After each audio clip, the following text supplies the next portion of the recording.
This was my house. You can see that it's an extremely large house.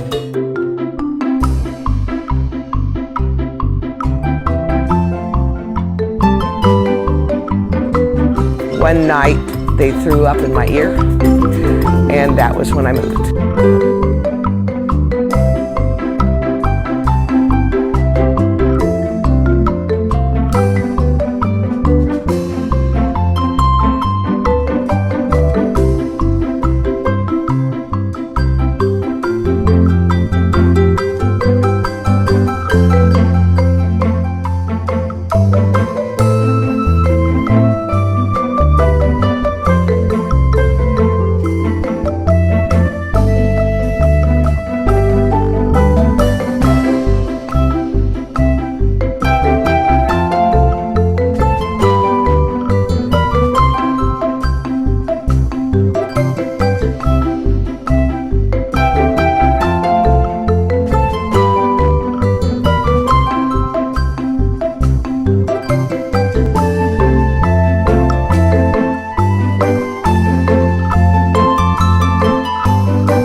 You know, this is not normal. People would, after a while, would say, well, you know, I think I've done this enough. I think I'll go have a life now.